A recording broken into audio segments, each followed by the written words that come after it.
امام علی کی ایسی خصوصیت جو آپ سمجھتے ہیں کہ اور کسی میں نہیں پائی جاتی ہر لحاظ سے.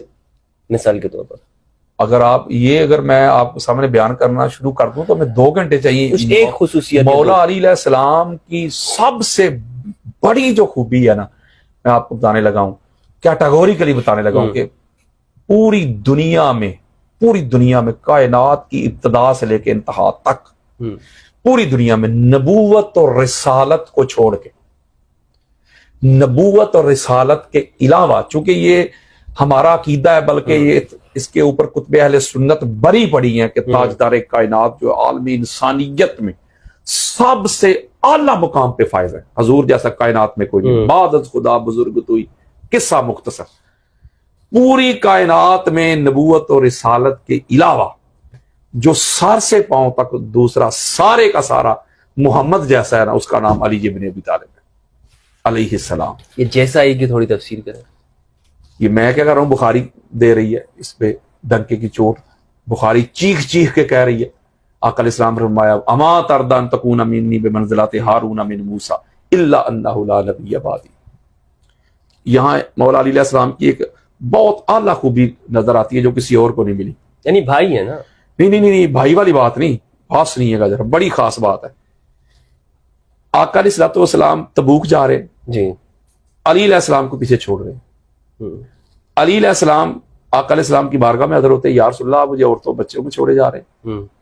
لڑائی کرنے والا تھا نا یار، مین آف دی بدر تھا، مین آف دی احد تھا، مین آف دی خندق تھا، اور پھر مین آف دی خیبر تھا.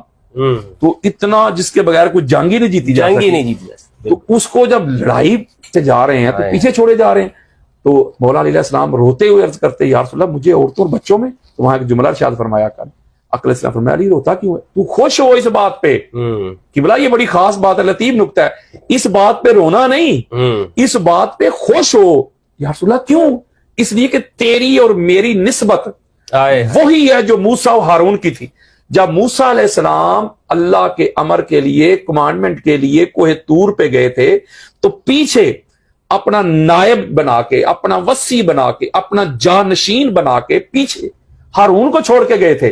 یعنی موسیٰ علیہ السلام کا جانشین، وصی، نائب، خلیفہ ہارون تھا، اور محمد کا ہارون تو ہے. وہ ہارون جو تھے وہ موسیٰ علیہ السلام کے امت میں سب سے اعلیٰ مقام تھا. موسیٰ علیہ السلام کے بعد وہ ان کے جانشین بنے، ان کے خلیفہ بنے، ان کے نائب بنے. لیکن میرا جانشین، میرا نائب تو ہے. جس طرح وہ گئے تھے تو پیچھے ہارون کو چھوڑ کے گئے تھے، میں جا رہا ہوں پیچھے تجھے اپوائنٹ کر کے جا رہا ہوں تاکہ لوگوں کو پتا چل جائے کہ محمد کا نائب کون ہے، محمد کا جانشین کون ہے، محمد کا ہارون کون ہے. تو لہذا یہ مولا علی علیہ السلام کی خلیفہ تو بلا فصل پہ بھی یہ روایت دلالت کرتی ہے کہ آقا علیہ السلام تو اعلان کر کے گئے ہیں کہ میرا خلیفہ علی ہے، جو بخاری کی روایت، بخاری مسلم کی روایت ہے. بالکل. اس کے علاوہ بھی میں پڑھ سکتا ہوں خلیفہ بلا فصل کی، بالکل. اس کے علاوہ میں بے شمار ابھی پڑھ سکتا ہوں، لیکن یہ میں بیان کرنا چاہتا ہوں کہ کیسے خلافت بلا فصل کے ساتھ باطنی خلافت یا ظاہری خلافت؟ اچھا ایک اور بات، اس لیے یہ جو خلافت ہوتی ہے نا کرسی والی، یہ مفتی صاحب ضروری نہیں ہے اچھا کہ اگر کرسی نہیں ملی تو وہ خلیفہ ہی نہیں. تو آدم علیہ السلام کو اللہ نے قرآن میں خلیفہ کہا تو انہوں نے کس ملک پہ حکومت کی ہے؟ مجھے ملک تو بتا دیں. اگر تو یہ سمجھتے ہیں کہ بھائی خلیفہ وہ ہے جس کے پاس کرسی ہے، اقتدار ہے، تو قرآن مجید فرقان حمید میں اللہ نے کتنے خلفاء کا ذکر کیا، ان کے پاس کرسیاں تو نہیں تھی لیکن خلیفہ اللہ نے کہا ہے. تو اس کا مطلب یہ ہوا کہ یہ ضروری نہیں ہوتا کہ کرسی ہونی چاہیے تو وہی خلیفہ ہوتا ہے. خلیفہ کا مطلب ہوتا ہے بعد والا، امام کا مطلب ہوتا ہے اگلا.